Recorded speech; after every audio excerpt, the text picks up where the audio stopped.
mágico e imprescindible. Un foco de luz y de humildad que te ayuda de verdad. Espectacular, me ha dejado sin palabras.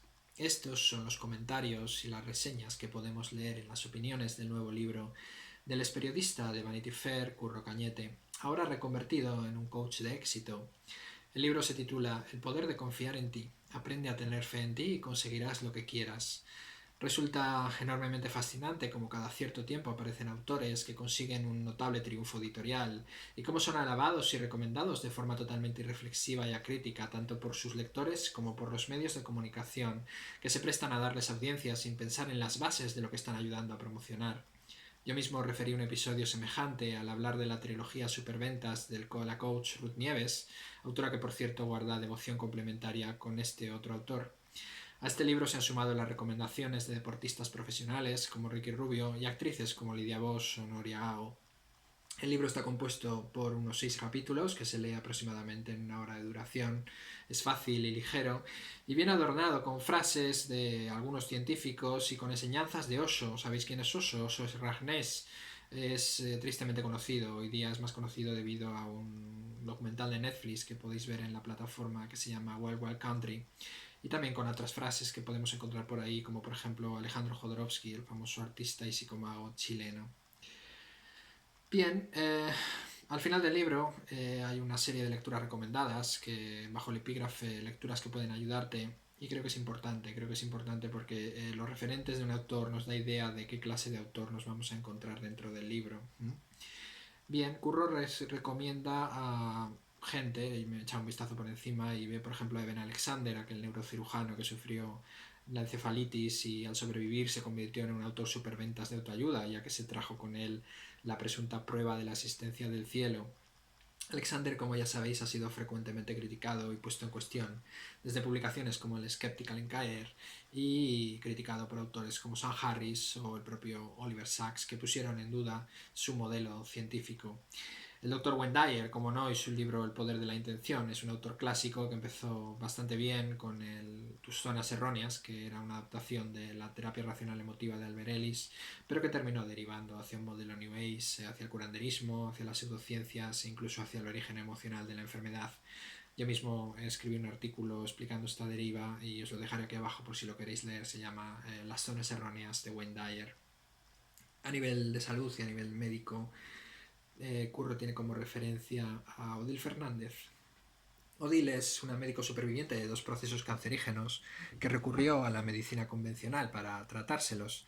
La particularidad de Odile es que además se recurrió a múltiples pseudoterapias tales como el Reiki, el Shiatsu, la reflexología, la homeopatía, la acupuntura, la moxibustión y bueno, ella predica que este tipo de terapias alternativas tienen utilidad científica demostrada y también pone como referencia a la peligrosa nueva medicina germánica que le ayudó mucho.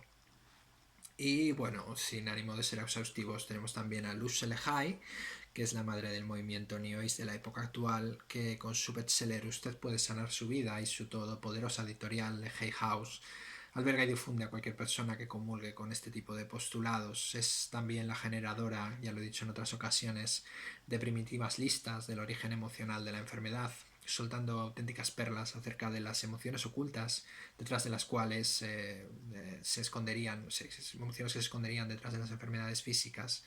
Y bueno, son auténticas barbaridades. Por ejemplo, en el caso de la diabetes, Luz dice que las personas con diabetes serían personas que desean ser amadas, pero son incapaces de dejarse amar, lo que se traduciría en una falta de dulzor en la vida, con lo que se vuelven ácidos. En el caso de la escariosis múltiple, percibe rigidez mental y dureza de corazón. Y en el caso de la epilepsia, un sentimiento de persecución y de intensa pugna, un rechazo de la vida y una violencia autoimpuesta. Estos son solo algunos ejemplos de una larguísima lista de enfermedades. Bien,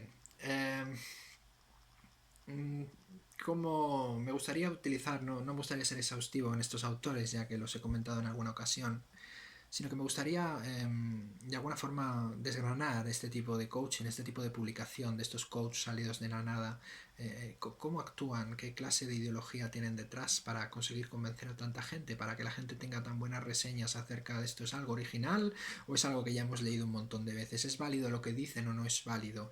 Psicológicamente diríamos que sí o que no. Bueno, vamos a tocar este tema porque me interesa bastante distinguirlo.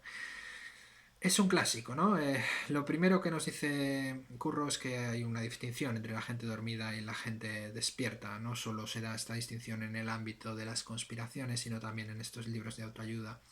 La New Age considera que una parte de la población está todavía en un estado de letargo, sin darse cuenta de la potencialidad que pueden obtener de abrir su mente y comulgar con este tipo de ideas. Curro nos comenta que las personas dormidas están muy apegadas a sus pensamientos, mientras que las personas despiertas no culpan a los demás ni a sus circunstancias. Y bueno, suelta de alguna forma la típica retahíla de quiérete, háblate con respeto, valórate, todo parece razonable, ¿verdad? ¿Cómo no comulgar con semejante discurso cuando se nos ponen las posibles situaciones vitales en semejante dicotomía radical? Asimismo, aprovecha ya para introducir la primera idea de este coaching neoliberal, la idea de que la persona es responsable de absolutamente todo lo que le ocurre, la intervención de los demás será para siempre despreciada como un aspecto secundario que se nos repetirá una y otra vez que está fuera de nuestro control. Y todo esto bajo el pretexto de alcanzar la felicidad. Parece un enfoque muy práctico y razonable, pero en realidad genera lo que se ha denominado en otras ocasiones como una doble trampa. Aplicado a la vida cotidiana, produce seres incapaces de distinguir y denunciar la responsabilidad externa de otros seres humanos. Aplicada a terrenos de salud mediante las llamadas pseudoterapias, produce un auténtico bloqueo entre el miedo a morir y la esperanza de curarse a sí mismo, que una vez superados esos conflictos emocionales que nos señalan esos pseudoterapeutas, nuestro cuerpo físico se cure. Esto también es otra forma de utilizar ese tipo de filosofía, muchísimo más peligrosa incluso que estas prédicas. Como en todas las historias de este estilo, Curro Cañete pasa por un instante de iluminación, un instante que marca un antes y un después. En el caso de Curro viene avalada por varios impactos emocionales incontestables que producen en el lector una inmediata empatía hacia su situación. Esto es impactante para las personas no acostumbradas a encarar situaciones como el suicidio o la muerte, pero no resulta una validación forzosa para las personas que sí lo están. La historia de impacto o de hundimiento y resurgir o de descongelación de creencias, llámenla como quieran, de Curro pivota en torno a dos eventos básicos. Uno es el suicidio de su hermana mayor y el otro es un episodio de alivio al dar negativo en los análisis de enfermedades de transmisión sexual tras haber Curro pasado por un periodo de prácticas de riesgo. Estos dos eventos, junto con la orientación homosexual de Curro, sirven para enfilar una ola de declaraciones y deducciones que no son necesariamente acertadas. Y esto ocurre una y otra vez en todo este tipo de publicaciones. Una historia es más emocionante, una historia se queda mejor y es más impactante que los datos. Son personas que de la noche a la mañana dejan sus exitosas carreras profesionales para convertirse en maestros y coach y que, bueno, superan una depresión o un evento en situación de vulnerabilidad mediante lecturas que son cuestionables o bien pasando de querer suicidarse una noche a estar iluminados a la mañana siguiente, como es el caso de un famoso maestro espiritual que actualmente está muy de moda. Para recalar en este tipo de ideas y en esta clase de discurso, es naturalmente necesario encontrar y rodearse de referentes que ya tengan unas ciertas características. En el caso de Curro, además de los citados en el apartado de lecturas que te pueden ayudarte del final del libro, este incluye también astrólogos y numerólogos que él dice consultó durante más de 30 años para encontrar finalmente su propósito de vida. Y se incluyen varias coaches, como por ejemplo Carmen Jiménez Cuenca, que dice Curro que ya en la primera sesión le recomendó el libro El poder de la hora de Cartol, la propia Ruth Nieves, de la cual he hablado en otros artículos, o Francisca Ruiz Ramírez. Pero si por ejemplo miramos la web de Francisca Ruiz Ramírez, vemos que actualmente se dedica a meditaciones, lecturas de registros acásicos, constelaciones familiares, feng shui y, en sus propias palabras, a demostrar al mundo que todo es posible. Curro además comparte una filosofía que entroncaría perfectamente con prédicas que son tristemente famosas hoy en día. Os cojo una frase al azar de su libro, por ejemplo, Curro dice: no hay nada que perdonar, perdona a todos y a todos, incluido a ti mismo. Os saco frase de Enrique Corberá: el auténtico perdón aparece cuando comprendemos que no hay nada que perdonar. Frase de Rafael Santandreu: no deberíamos perdonar jamás porque en realidad no hay nada que perdonar. Este tipo de cosas, ¿no? También hay ciertas cosas que, bueno, que entiendo que si no se conoce la New Age, si no se conocen sus libros, parecerían originales de Curro, pero no son ciertas. Por ejemplo, Curro recomienda que nos repitamos interiormente la frase: renuncio a tener razón y elijo a ser feliz. Si has leído un curso de milagros, sabrás que una de sus frases favoritas es: ¿prefieres tener razón o prefieres ser feliz? Este tipo de cosas, ¿de acuerdo? Como ya he dicho en otras ocasiones, este tipo de descongelación de creencias se puede trabajar de una forma terapéutica y correcta, destruyendo de algún modo las distorsiones para afincar a la persona en la realidad y hacerla más adaptada y funcional, como hacemos los psicólogos. O bien pueden utilizarse para manipular, para implantar creencias irracionales y acordes con un discurso pseudoterapéutico o con un interés lucrativo que pueda tener el grupo. Curro, por supuesto, al igual que su mentora, Ruth Nieves, se esfuerza por dar un recubrimiento científico a todo lo que explica. Él mismo en la página 22 de su libro, él dice literalmente: todo lo que explico es racional y se atiene a lo científicamente responsable. Pero lo cierto es que cae en las mismas pseudoterapias que su mentora Ruth Nieves. Por ejemplo, Curro nos explica literalmente en un apartado de su libro: quien no cree en la magia no sabe demasiado de física cuántica. Las partículas pueden moverse de un lugar a otro instantáneamente. Eso lo explican los científicos. Insisto, los científicos. Y dentro de los átomos, la mayor parte es espacio vacío. Todo es energía. Se ha demostrado que la observación de la realidad puede alterar la realidad misma. Todo el universo está conectado. La realidad es una creación del que observa. Somos creadores de un mundo universo participativo. Esto deriva en misticismo cuántico, que comparten muchos libros de autoayuda y pseudoterapias, que ha sido explicado y derribado hasta la saciedad por personas con auténtica formación en física cuántica, que os puedo citar aquí. A pesar de lo cual, pues he comentado en varias ocasiones, esto sigue presente en cada libro de este género literario. Asimismo, Curro trata de vincularse con dos movimientos procedentes de la psicología para, de algún modo, autorizar o dar relevancia a su discurso. Uno de ellos es la terapia racional emotiva de Ellis, que, como hemos comentado ya en varios artículos y vídeos, es una de las peor entendidas y más distorsionadas por este tipo de autores, especialmente cuando hace uso de ellas gente sin capacitación profesional, o bien que se precipita a sacar conclusiones de tipo amateur, degenerando en análisis superficiales que desencadenan conclusiones aberrantes e inadaptadas. El caso de Rafael Santandreu, por ejemplo, es un ejemplo perfecto de esto.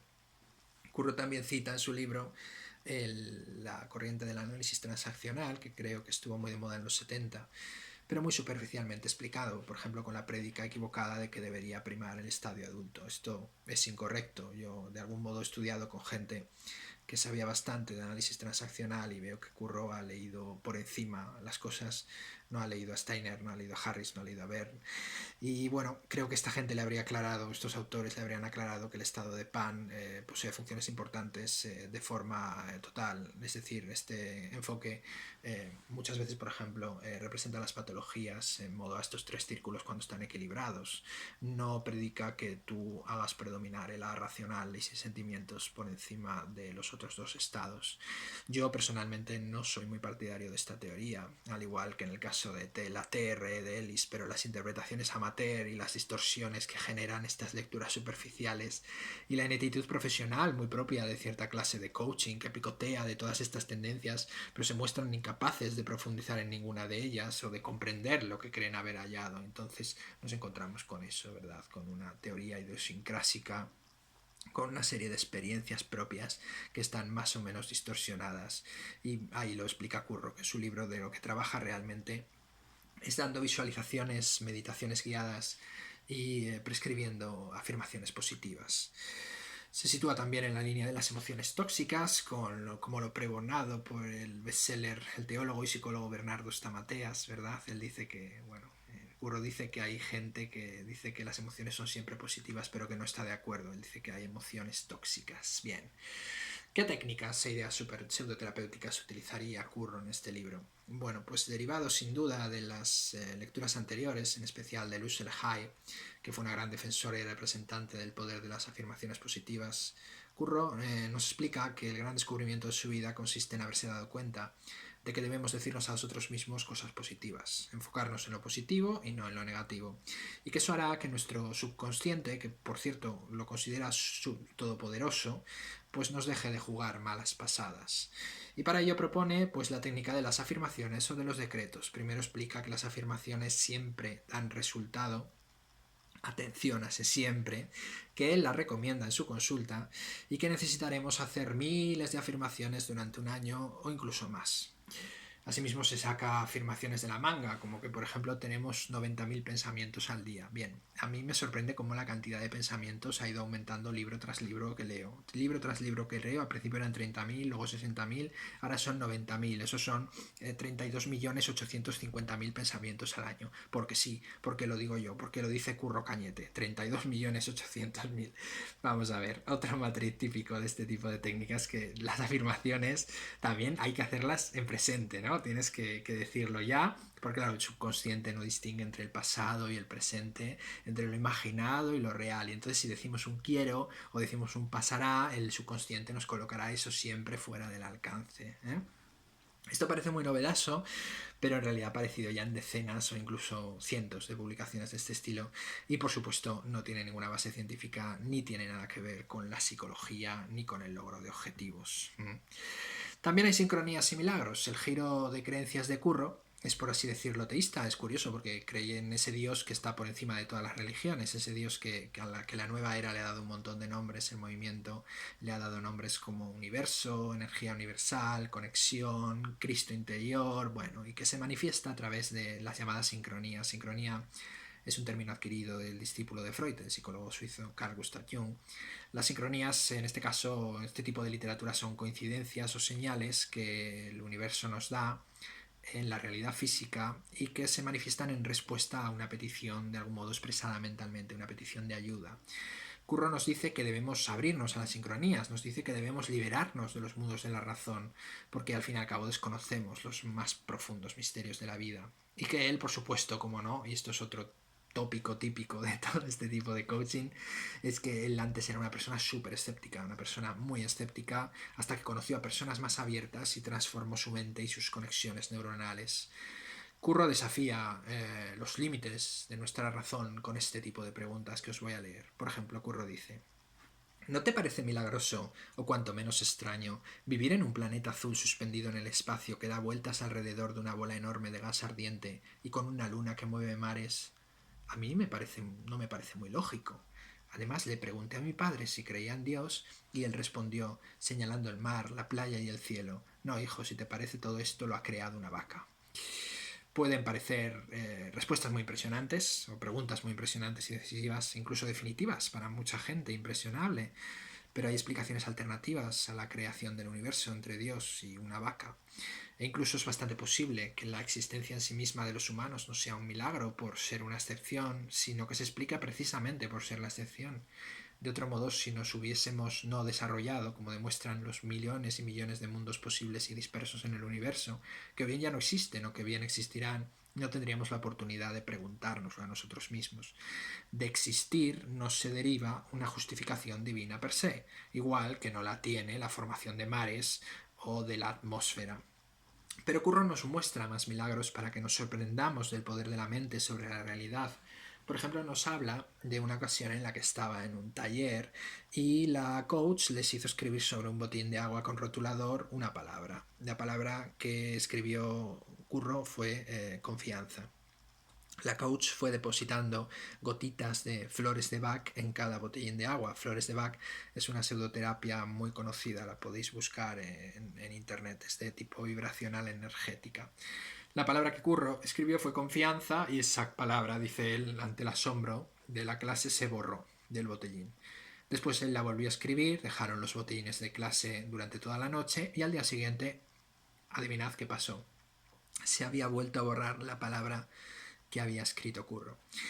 La tentación es interpretar esto como un mensaje del universo a Curro sobre el estado de su confianza y su autoestima, pero también es perfectamente posible que fuera un simple truco, más aún cuando los botellines estuvieron solos durante toda la noche. Asimismo, en este caso, como en tantas otras historias que se repiten en tantos otros libros, nos tenemos que fiar de la palabra de Curro Cañete.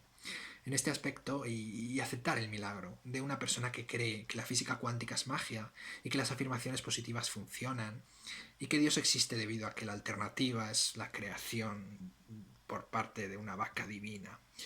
Pero la cosa no acaba ahí. El universo también manda sincronías a Curro mediante las aplicaciones de citas del móvil. En este caso a través de un chico que le habla desde una aplicación del móvil tras hacer un pacto con el universo. Esto es una petición de sincronía. Le dijo al universo Curro: si me das una señal en 24 horas, escribo este libro, el que ahora mismo estamos criticando.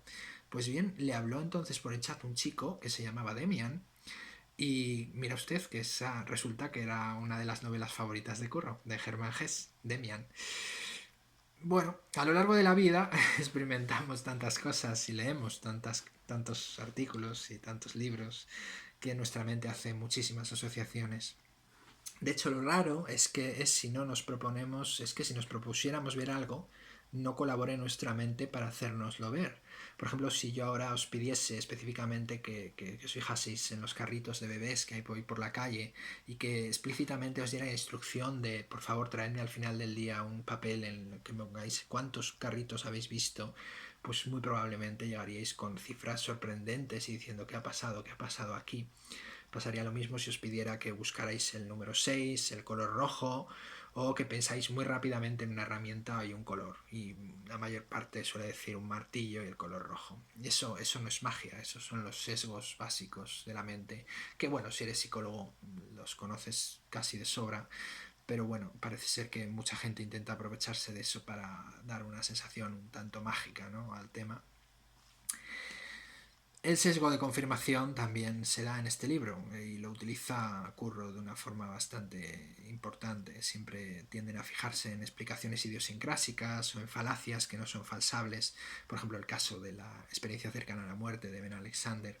Pero al final es un porque lo digo yo, o bien una falacia ad ignorantiam. Es como no puedes probar lo contrario, lo que digo es cierto. Yo siempre suelo poner el ejemplo de Carl Sagan, del dragón invisible en su garaje. Lo explica muy bien en sus libros, pero es así, la ciencia no puede demostrar inexistencias, ¿de acuerdo? ¿Cuál es la trampa? Bueno, la trampa de esto es que tras este tipo de autores y movimientos de coaching existe pues una siniestra lógica que pretende parecer muy abierta y muy liberadora, pero en realidad nos quita cualquier referencia a la que agarrarnos, convirtiéndonos en potenciales víctimas de un estilo de pensamiento que se ha demostrado encadenante, obligándonos a comprar libro tras libro y asistir a taller tras taller en busca de una pretendida solución que nunca llega. Y es un método y una lógica falaz que tiene resonancias en todos los libros de este estilo. Es el esqueleto de la pretendida liberación que ni libera ni conecta. Al contrario, nos atrapa y nos desconecta. En el caso de Curro se estila de una forma casi perfecta. Por ejemplo, él dice que toda crítica o que todo pensamiento, por más razonable que les parezca a las personas que vienen a su consulta, por muy lógico, real y fundamentado que sea, no es más que excusas del ego que hay que vencer. La felicidad sería el objetivo último y total. A pesar de todas las circunstancias, no hay excusa para no sentirla, para no perseguirla, para no desprenderla cada minuto de tu vida. Y él lo pone en un ejemplo concreto, dice Curro: mientras te sientes feliz, estás sobre las olas en tu tabla. Cuando te sientes mal, te caes de la tabla y debes volver a subir a ella sin culpar a nadie. No importa quién te haya empujado. Ser feliz siempre es importante. La felicidad es siempre la mejor decisión que puedes tomar. Como veis, es la inversión de la pirámide de Maslow. La autorrealización ahora, la felicidad, en busca de felicidad, está abajo en la base de la pirámide y todo lo demás se ha vuelto opcional y despreciable. Es la obsesión además de nuestra sociedad por la felicidad, un concepto que realmente es tan idiosincrásico como subjetivo y que se ha convertido en una epidemia, y la realidad es que carece de base fundamentada para que se convierta en una ciencia como lo pretende hacer la psicología positiva, y queda en evidencia una y otra vez por sus duplicidades, por sus inexactitudes y por los fracasos evidentes que ha habido de la psicología positiva de llevar esto a ser una ciencia. Esta apertura mental, en todo caso, que predica Curro, y la búsqueda de sincronías interpretativas en la realidad lleva a realizar acciones paradójicamente incorrectas. Como el mismo Curro cuenta, en una ocasión durante un máster, un profesor, por ejemplo, vino a darles un módulo y en lugar de hablarles de la materia por la que ellos habían pagado, se dedicó a hablar las 4 horas que tenían sobre su vida. Y la racionalización de Curro en este caso, en lugar de reclamar, la racionalización de decirle, oiga señor, yo a usted le he pagado un dinero para que usted me cuente el temario por el que he pagado y me lo explique, pues fue darle mucha escucha activa, escucharle y apoyarle. Con lo cual te vas de ahí sin que el tutor o el profesor te explique aquello por lo que has pagado. Como veis, esta apertura mental, esta fantástica tolerancia universal lleva a realizar cosas absurdas en la vida cotidiana, como es por ejemplo tirar el dinero y que un profesor pues, pueda no hacer lo que tiene que hacer, que es enseñar. Muy bien. Hay generalizaciones, está lleno de generalizaciones. Por ejemplo, Curro Cañete dice, cuanto más abras tu mente, más feliz serás y mejor serán tus relaciones. Bueno, podríamos responder con la famosa frase de Richard Feynman, ¿verdad? Que hay que tener la mente abierta, pero no tanto como para que se te caiga el cerebro. Asimismo, Curro también habla de la culpa, ¿no? La culpa es repelida por todos estos autores. Todos los autores de autoayuda de la New Age huyen de la culpa como la peste, pero hay que preguntar por qué. ¿Por qué la culpa es una emoción tan tóxica? Porque únicamente nos roba energía, como dice Curro Cañete. Es una justificación para poder hacer todo lo que deseen y reincidir en lo erróneo una y otra vez sin sentirse culpables. Porque claro, tiene que ser muy duro predicar estas cosas sabiendo que no funcionan, entonces lo lógico es que le venga la culpa. Entonces dice, rechaza la culpa porque no vaya a ser que te puedas dar cuenta de algo. De hecho, Curro dice, los seres humanos huimos de quienes nos cuestionan constantemente. Tú no necesitas explicaciones para ser feliz. Todos tenemos razón porque la verdad es relativa. La verdad es relativa. El problema de la relativización de la verdad, de la auténtica posverdad de la época que vivimos, en la cual se ha sustituido la verdad y los hechos objetivos por mi opinión, es uno de los grandes peligros de este siglo, ¿vale? Esta relativización, esta negación radical que tienen además hacia la crítica, hacia la consideración de que si mis ideas están equivocadas o no, la intronización de la felicidad, que lo justifica todo.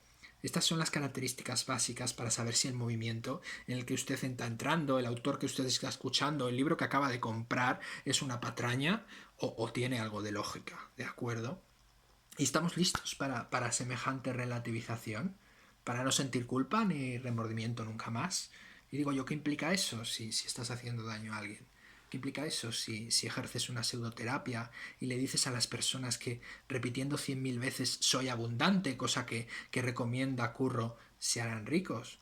¿Qué implica eso si lo más importante de tu vida es ser feliz por encima de todas las circunstancias y de todos los demás? ¿Qué pasa con todos los demás? ¿En qué clase de persona crees que te convertirás si en lugar de basarte en los hechos dejas que te guíen las sincronías del universo que solo tienen sentido en tu mente, mucha probablemente? ¿Y si alguien objetivamente tiene la culpa de algo? ¿Qué pasa? ¿Qué hace? ¿Te reprimirás para siempre en busca o en el sentido, en nombre de una felicidad superficial y artificial? ¿Crees que respetarlo todo es síntoma de que estás muy evolucionado o que más bien es síntoma de que no hay ningún criterio ahí detrás? ¿De acuerdo? Estas son algunas de las preguntas que podríamos hacerle a Curro de vuelta. Un montón de preguntas de vuelta que probablemente muchos lectores de su libro, que lo consideran tan bestial, tan magnífico, tan iluminador, quizá no se han llegado a preguntar. Y es una prédica constante, porque Curro nos dice literalmente que nos aprendamos a sentir bien, aunque los demás no aprobemos nuestra conducta, los que demás no aprueben nuestra conducta. Y parece una liberación y parece un subidón de autoestima, pero es que los demás puede ser que no estén intentando tratar de sabotearnos siempre, sino que a lo mejor están tratando de hacernos ver que estamos manifiestamente equivocados. ¿Y qué pasa si están en lo cierto? Curro también añade un tema bastante común en muchos libros de este estilo, que es el tema de la ley del espejo. Curro dice, todo juicio que hace una persona habla en realidad de ella misma. Si ves algo en otro que te saca de tus casillas, eso también está dentro de ti. Si ves algo en otro que te saca de tus casillas, eso también está dentro de ti. Analicemos esta frase. Este tipo de ideas está expresadas como la ley del espejo. Es una de las típicas deducciones perversas de este movimiento. Permite, por un lado, depositar toda la culpa de todo lo que ocurre en el propio individuo, ¿vale? Haciéndole responsable incluso de eventos que no entran dentro de su campo de acción y culpabilizarle por seguir viendo la desgracia allí fuera. ¿Qué que en realidad está dentro de él. Esto en enfoques muy radicales, como por ejemplo el de Un curso de milagros, se llega a catalogar incluso como sueño feliz que termina en pesadilla. Y en un nivel muy extremo, la ley del espejo, la llamada ley del espejo, tiene consecuencias directas y muy perniciosas, como por ejemplo en corrientes como la bio-neuroemoción, ¿de acuerdo? En la cual los terapeutas sueltan directamente al consultante aquello de lo que ellos mismos se están quejando de otra persona, lo cual, bueno, tiene unas consecuencias deontológicas y éticas bastante claras. Curro también parece estar alineado con este tipo de visión. El Curro dice que cuando nos moleste algo de otra persona, nos preguntemos a nosotros mismos qué información nos da eso sobre nosotros mismos. Bien, no tiene por qué ser así, no tiene por qué ser así siempre, pero a ellos les gusta mucho el tema de la generalización. También tiene implicaciones para la salud, aunque este tipo de coach siempre juran y perjuran que ellos no se meten en temas médicos ni en temas psicológicos y se apresuran a indicar en las portadas de sus libros que este libro no, lo típico que ponen, este libro no sustituye al consejo médico profesional ni al psicológico, pero luego a la hora de la verdad, pues hay preguntas que meten indirectamente con su método. Por ejemplo, Curro dice, ¿cuántas enfermedades físicas y psíquicas tienen su origen en un resentimiento que se alarga en el tiempo? Curro dice también, ¿cuántas personas caen en la depresión porque no gestionan la tristeza en sus primeras etapas? ¿Veis? Habla de enfermedades físicas, de enfermedades psíquicas, sin ser psicólogo, sin tener formación médica ni psicológica, y lo deja caer, y esto tiene una influencia. Si esto lo dice en un libro, ¿qué no hará en su consulta?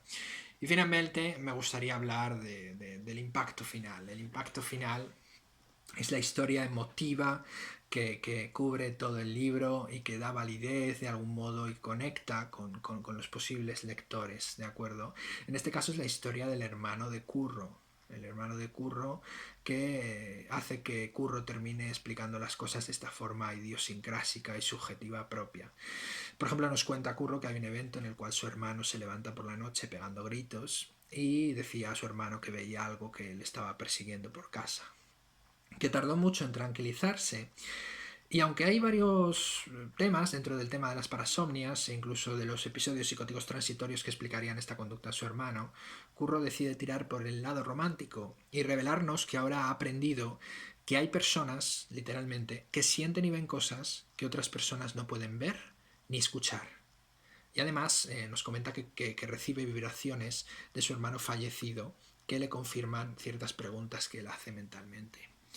Esto puede parecer algo inocuo, puede parecer una creencia que, bueno, él tiene todo el derecho a tenerla, claro que sí, pero hay que recordar que esta persona atiende a personas en su consulta y son personas que pueden venir explicando sintomatologías dignas de ser tratadas profesionalmente y que se pueden encontrar con un mundo de explicaciones absolutamente desgarbadas, procedentes de todas estas inspiraciones, de todos estos autores y referentes que cita Curro en su libro, con un modelo de pensamiento que niega las emociones, que reprime la expresión bajo el totalitarismo de la felicidad, y cuyos síntomas físicos pueden verse bajo la lupa del origen emocional de la enfermedad, cuyas sintomatologías pueden ser reinterpretadas alegremente por experiencias personales de este coach, que si bien ha sufrido experiencias conflictivas, no por ello ha tenido a bien sacar las conclusiones más razonables y científicas, sino las más pintorescas.